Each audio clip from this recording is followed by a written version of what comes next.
వారికి నమస్కారం. నమస్తే సార్. ఈ ఎలక్షన్స్ మొత్తానికి ఇప్పుడు రామ్మోహన్ భాయ్ చాలా ఓపెన్గా చెప్పిండు, ఉందాగా మాట్లాడాలి, పద్ధతిగా ఉండాలి, ఇది మన సంస్కారం కాదు, లేకపోతే అది అని. కానీ పరిస్థితి ఏంటంటే ఉద్యమ కాలంలో కేసీఆర్ ఆంధ్ర వాళ్ళ తెలంగాణ వాళ్ళ జాగో ఆంధ్ర వాళ్ళ బాగో అనడము, లేకపోతే ఆంధ్రోళ్ళని తిట్టడము, ఇవన్నీ ఒకందుకు అందరూ కూడా దాన్ని ఒప్పుకున్నారు. సకల జనులు అందరూ కూడా సహకరించడం జరిగింది.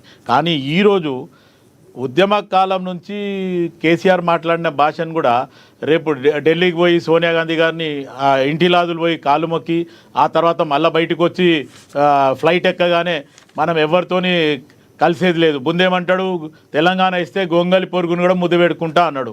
తర్వాత ఏం చేసిండు, ఫ్లైట్ ఎక్కినాక ఇక్కడ అనుచరులకు చెప్పేసిండు, మనం ఎవరితో కలిసేది లేదు, మనం సొంత పార్టీ పెట్టుకుందాం, ఉద్యమ పార్టీనే రాజకీయ పార్టీ చేస్తామని చెప్పి కేసీఆర్ మాట్లాడిండు.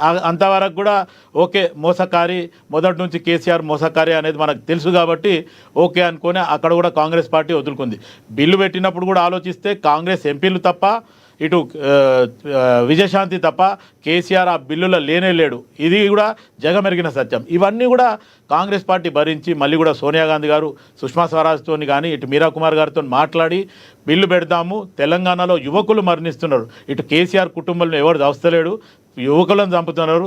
ఆ హరీష్ రావు కిరాసిన్ పోసుకొని అగ్గిపెట్ట దొరకదని చెప్పి మందిని చంపుతుండు, ఇటు కేసీఆర్ ఏమో మాటలతో చంపుతుండు, ప్రజలని యువకులను చంపుతున్నారు. మనం ఖచ్చితంగా బిల్లు పెడదామని బిల్లు పెట్టిండ్రు. బిల్లు పెట్టిన తర్వాత బిల్లు పాస్ అయినాక కేసీఆర్ పోయి కుటుంబంతో సహా అటు సోనియా గాంధీ ఇంటికి పోయి సోనియా గాంధీ కాళ్ళ మీద పడి, అమ్మ నువ్వు ఇచ్చినందుకు కృతజ్ఞత అంత మటుకు ఓకే. దాని తర్వాత రాజకీయ పార్టీ అయినాక కూడా 10 సంవత్సరాలు ఆయన ఏమైనా ఉందా భాష మాట్లాడిండా? ఈరోజు చౌటలు, దద్దమ్మలు, సన్యాసులు, హౌలాగాన్లు, ఇవన్నీ కేసీఆర్ మాట్లాడిన మాట కదా, గతంలో మాట్లాడలేదా? ఈరోజు కాంగ్రెస్ పార్టీ ఒక రకంగా 10 సంవత్సరాలు కాంగ్రెస్ పార్టీ ఓపిక పట్టింది. తెలంగాణలో మొత్తానికి టీఆర్ఎస్ ఉన్నప్పుడు టీఆర్ఎస్ తర్వాత బీఆర్ఎస్గా మారినాక అయినా కూడా ప్రజా వ్యతిరేక విధానం మీదనే ఖచ్చితంగా కాంగ్రెస్ పార్టీ పోరాడడం జరిగింది. గతంలో కేసీఆర్ అన్నీ చేస్తేనేమో సంసారము, ఇటు కాంగ్రెస్ పార్టీలు ఇప్పుడు చేస్తే వ్యభిచారం అనడం కూడా విడ్డూరంగా ఉంది. ఒక్కసారి అది ఆలోచించండి. మీరు ఖచ్చితంగా ఈరోజు మీ కేటీఆర్కి కానీ, మీ హరీష్ రావుకి కానీ, లేకపోతే మీ కవితకు కానీ, ఇంకెవరికైనా కానీ ముందు నోరు మెప్పియండి. మొత్తానికి గతంలో కేసీఆర్ మాట్లాడినంటే వయసులో పెద్దోడు, ఏదో ఉంది కేసీఆర్ అంటే మేము కూడా అభిమానించడం, ఏదైతే ఉద్యమ కాలంలో ఈ బక్కపానం నిజంగా ఇంకోటి కవిత గారు నోరు తెరిపించిందే మీరు అంటున్నారు, వాళ్ళు మీరు మూపిండి అని వాళ్ళకి చెప్తున్నారు. నేను మూపి అని ఎందుకు చెప్తున్నాం అంటే ఆల్రెడీ కేసీఆర్ మొన్న కూడా ఒక ప్రెస్ మీట్లో చెప్పడం జరిగింది, నా బిడ్డ చాలా అమాయకురాలు, కడిగిన ముత్యంలాగా బయటికి వస్తుంది అని చెప్పి కేసీఆర్ చెప్పిండంటే ఇది టీఆర్ఎస్ బీఆర్ఎస్ లేదే ఒక డ్రామా, సైడ్ డ్రామా నడుస్తుంది. వాళ్ళ మీద ఉన్న కేసులన్నీ పక్కదారిలో పంపించడానికి ఒక డ్రామా ఉండొచ్చు.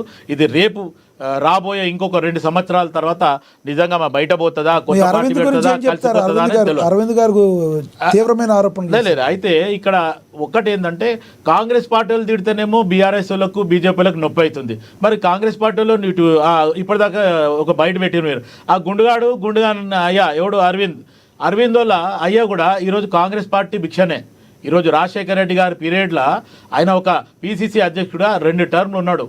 ఈరోజు తర్వాత ఆయన పదవి ఆకాంక్షించి ఇదే కేసీఆర్ పిలిస్తే అలా పోయిండు, ఒక గుంపుల గోవిందలాగా పక్కన ఉండిపోయిండు. కానీ ఇదే అరవింద్ ఈరోజు నిన్ను ఆయన సంపాదించిన ఆస్తి మీదగానే రాజకీయంగానే నువ్వు ఎదిగినావు.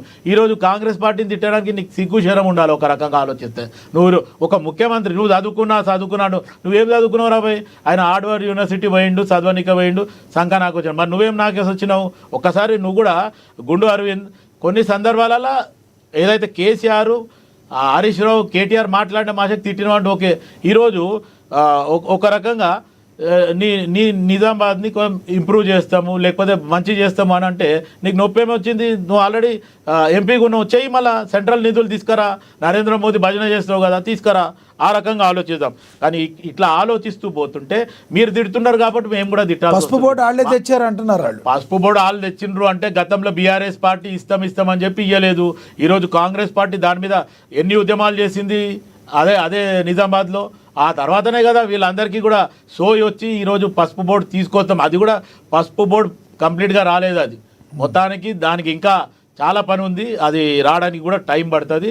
వాళ్ళు మాటలు మాట్లాడి తప్పించుకునే వాళ్ళు. ఈరోజు తెలంగాణ వచ్చి అటు 10 సంవత్సరాలు బీఆర్ఎస్ నడిపించిన 2 సంవత్సరాలు కాంగ్రెస్ విభజన హామీ చట్టం కింద మీకు మాట్లాడని ఎంపీలు ఒక్కటి కేటీఆర్ గారిది ఒక బయట ఒకటి ప్లే అవుతుంది చూద్దాం.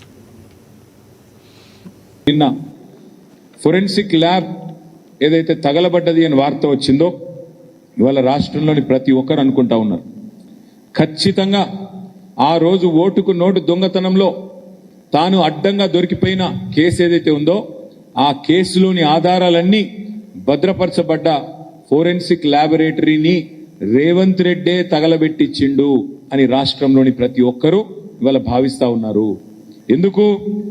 ఎందుకంటే ఒక నేరస్తుడే ఇవాళ ముఖ్యమంత్రి అయినాడు. మరి ఆ నేరస్తుడు సహజంగా ఆయననే హోంమంత్రి. ఆ హోంమంత్రి కిందనే ఉండేది పోలీసు వాళ్ళు. ఈ ఫోరెన్సిక్ ల్యాబ్ ఇవన్నీ కూడా ఆయన కిందకే వస్తాయి. అందుకే ఏం చేసిండు, మరి తానే స్వయంగా కుట్రబన్ని మనందరం మున్సిపల్ ఎన్నికల్లో బిజీగా ఉన్నప్పుడు మరి అక్కడ ఇవాళ ఈ కుట్రకు పాల్పడి మొత్తానికి ఆధారాలన్నీ లేకుండా శాశ్వతంగా ఈ కేసులోంచి బయటపడేందుకు ఒక పన్నాగం పనినట్టుగా మేమందరం కూడా అనుమానిస్తా ఉన్నాం. బ్రహ్మానందం గారు అలా దొంగతనం చేస్తాడు కానీ 10 నిమిషాలనే దొరికిపోతాడు. రేవంత్ రెడ్డి కూడా అంతే, ఈయన కూడా దొంగనే కానీ 10 నిమిషాల్లో దొరికిపోతాడు. రాష్ట్రంలో ఏమంటారండి, మీ మీద ఆరోపణలుగా చూడాలా ఏమనాలి దీన్ని? కేటీఆర్ గారు మాట్లాడిన దాన్ని ఎలా చూస్తారు మీరు? ఫస్ట్ కేటీఆర్ ఒక రకంగా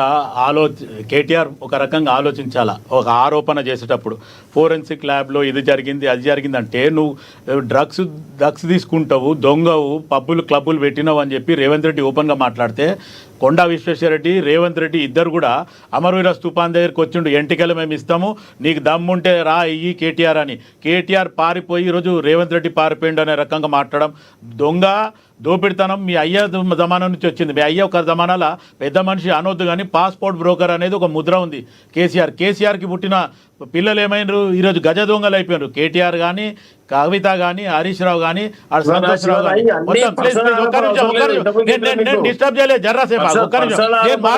నేను మాట్లాడిన తర్వాత రామ్మోహన్ భాయ్ నేను మాట్లాడిన తర్వాత మాట్లాడు. నువ్వు తిడితే నేను గమనం ఉండాలా? నేను అంటే మధ్యలో మాట్లాడు. ఒక్క నిమిషం రామ్మోహన్ భాయ్ ఒక్క నిమిషం. భుజాలు జరుపుకున్నాడు కాదు, దొంగలే కదా ఈరోజు 10 సంవత్సరాల తెలంగాణని దోపిడీ చేసిన దొంగలు ఈరోజు తెలంగాణలో దోపిడి దొంగలు ఎవరు అంటే టీఆర్ఎస్ బీఆర్ఎస్ వాళ్ళనే ఈరోజు జగమెరిగిన సత్యం ప్రజలు ఓపెన్గా చెప్తున్నారు. రేవంత్ రెడ్డి నిన్నమోన వచ్చి రేవంత్ రెడ్డి పక్కన పెట్టు. ఈరోజు 10 సంవత్సరాలు అంతకుముందు ఇవన్నీ వదిలేసారు. ఈరోజు రామ్మోహన్ భాయ్ ఓటుకు నోటు అది కూడా ఎంత పెద్ద కేసు.